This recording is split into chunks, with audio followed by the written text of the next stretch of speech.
20 seconds of the soul-snatching, shape-shifting demon commonly referred to as Warner Brothers Discovery. Being a subversive horror movie by starting it at a lake, so when we find out the main story doesn't take place at a lake, we can all be like, this one doesn't take place at a lake. And I know this because they showed me a lake, so that I'll know I'm not at a lake anymore when I'm not at the lake. What the f***, Caleb? Oh, wait till you see the shot I got. Movie makes Caleb a drone bro so that we'd be certain he's a douchebag. But an apple would have worked just as well. Would have been cheaper and wouldn't have given me motion sickness. You look like you were gonna a brick out sideways. Having enough knowledge of bricks out sideways to know what the expression on someone's face who is about to out a brick sideways looks like. You could have taken my head off. It wouldn't have been a clean decapitation with these blades. Caleb would be concerningly excellent at decapitation sins. Shouldn't you go see if Jessica is feeling any better? She'll be fine.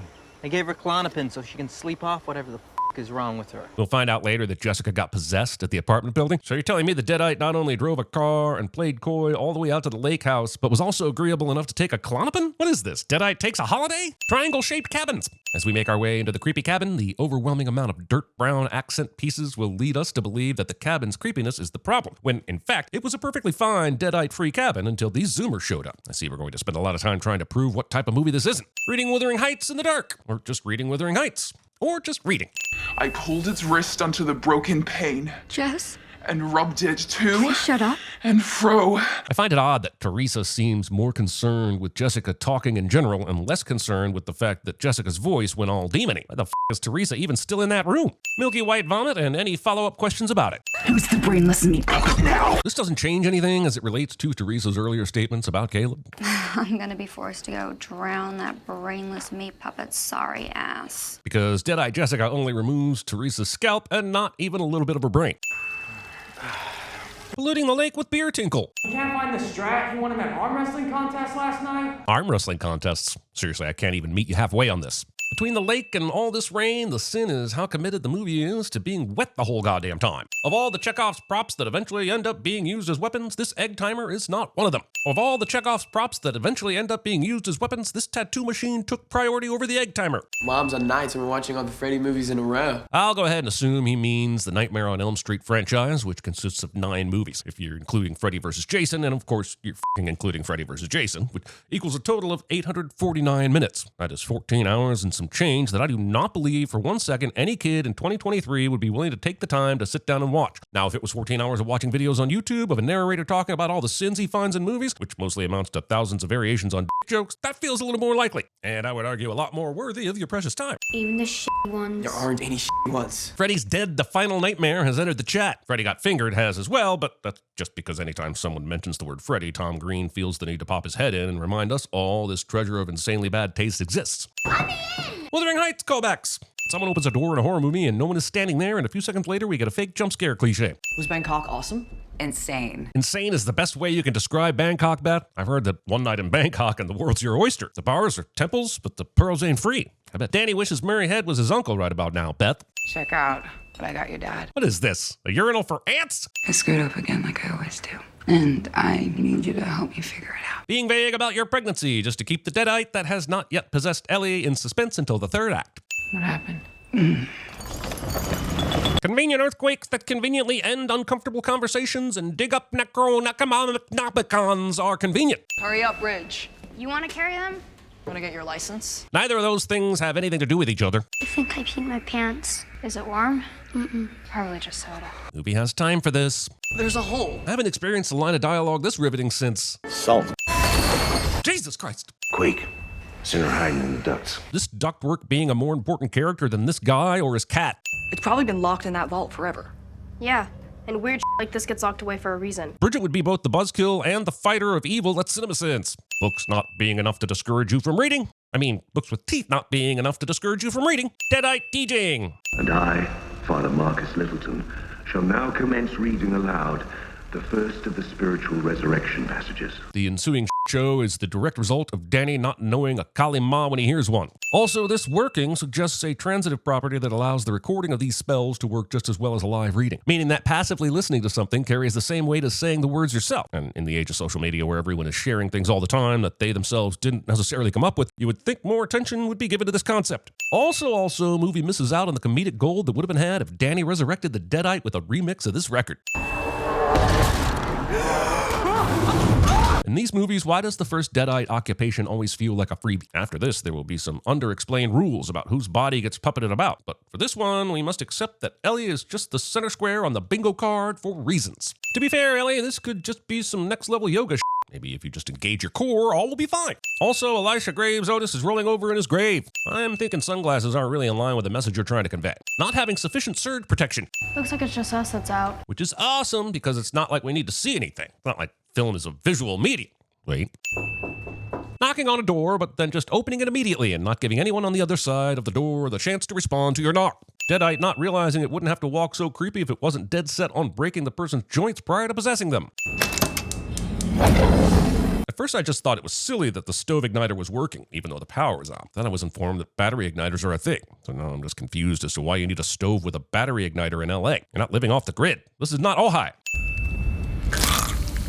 I'm not really sure what the aim of a Deadite is. My educated guess is that brutal murder or turning other people into more Deadites would be somewhere in the top 5. But yet, just like a haunted house movie starts off with the ghost performing menial tasks like stacking chairs, we have a Deadite cooking eggs. And I'm not sure if I'm supposed to be scared or hungry, but I'm currently neither. It was the perfect day, and all I could think about was how much I wanted to cut you all open and climb inside your body so that we could stay one happy family. Alyssa Sutherland goes all in with this performance and creates an iconic horror movie villain that this movie can barely contain, and it is worthy of a sin removal. It's me!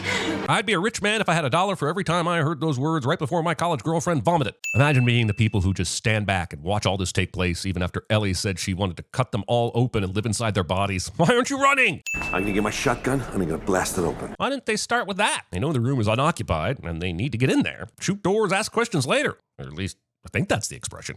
I'm too scared to even face your kids right now. Heterophobia. She's alive?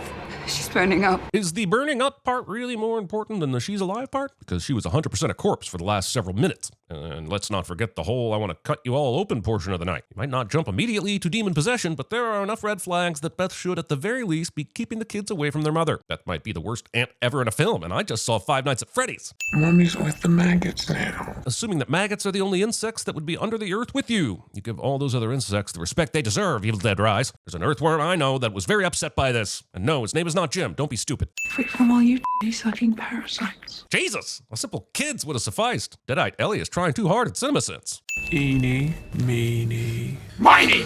You. Eeny, meeny, miny, you? In the name of The Simpsons, I won't stand for this Moe erasure. I'll suspend disbelief on the biting out of an eye because this is that kind of movie and I don't want to look that up. But that thing comes out fully intact, and I do not believe you. Headbangers Hall!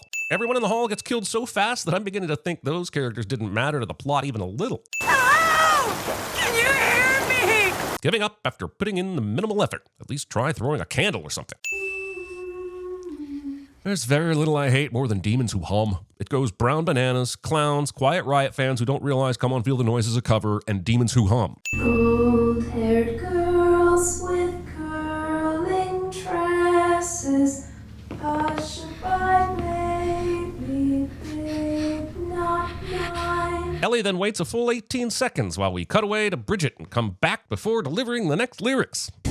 Mothers who nurse with sad caresses. Thanks for waiting for us, I think. You know, I did hear that if you take Deadite Aurelius, it can give you that little bit of extra vitamin D the body needs. But possible side effects do include massive bleeding from the nose and eyes. You got to read that fine print, Bridget. Cassie believed the story her brother told her about a ghost in the apartment building to the point she cut off a doll's head and created some sort of weapon with it called Staphany, but is not scared at all to get nearer to her Deadite mother who she has witnessed murder people. Open up now, like a good girl. Stupid kids! Open the door like you open your legs, you stinking groovy slut! I'm not a groovy, you psycho! Considering how much extra strength Ellie has shown she has, why is that door stopping her from getting in the apartment? What are the rules? Also, we should be well past giving any fucks about Ellie not respecting your job, but here we are. Discount Jean-Claude Van Timecop, eating the good stemware. I gotta kill the creepy crawlies that I got inside my tummy. Fair enough, but did you think about maybe eating a spray can of Raid before eating the glass? I don't like having things inside my tummy. Well, now you have glass inside your tummy, so I'm not sure I can trust you, Bridget. I will now undercut the surely traumatic experience of Cassie having to stab her sister in the head by making the sin not chewing your Staphany. You'd be a good mom someday, Honey Bath.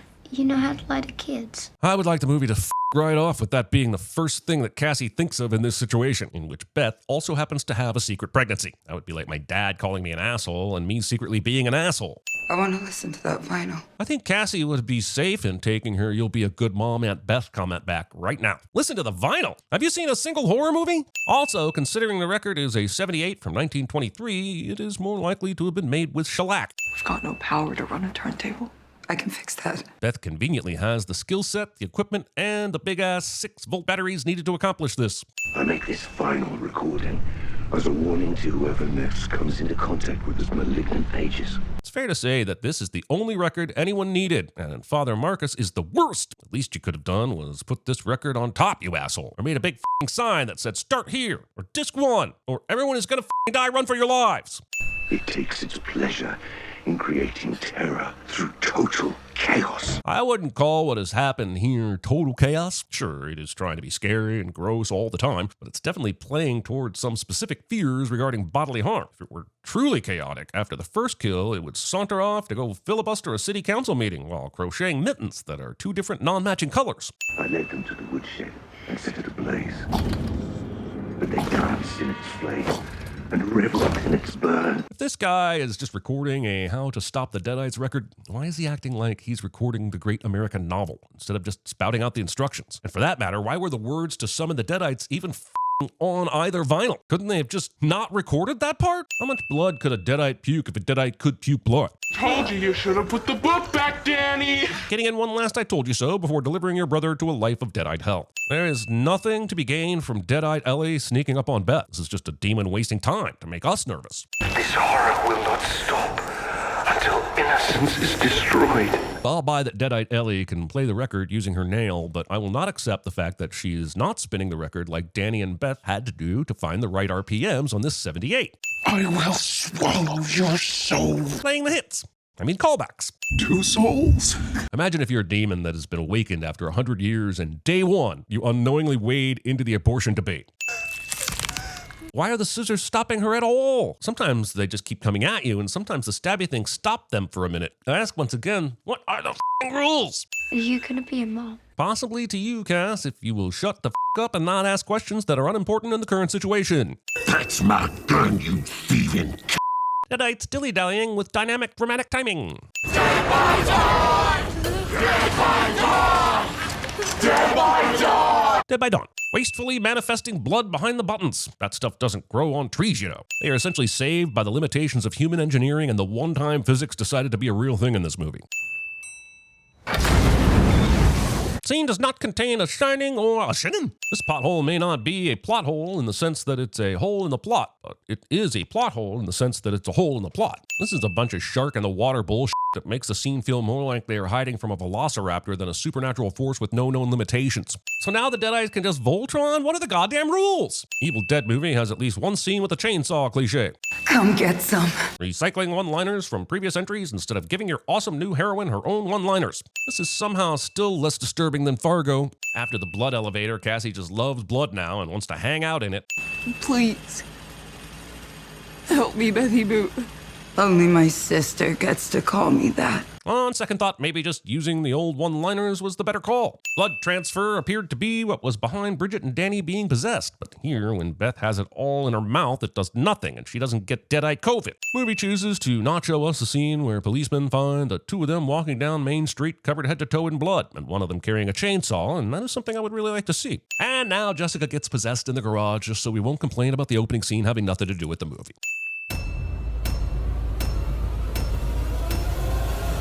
You'd let me live in an apartment? What the f, Caleb? I thought it was just my drone. What is it? There's a hole. Oh, if I see a hole, I'll hide in that hole. I love this song. I command you in the name of Lucifer to spread the blood of the innocent. Oh my God, Chicago kicks ass. How are you sleeping? Yo, wake the f up. What's up, sis? I had a little breakfast.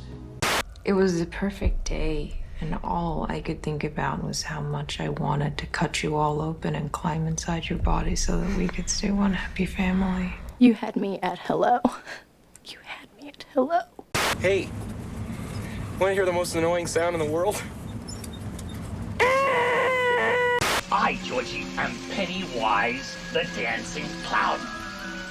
You are Georgie. Let me kiss it better. I'm your boyfriend now, Nancy.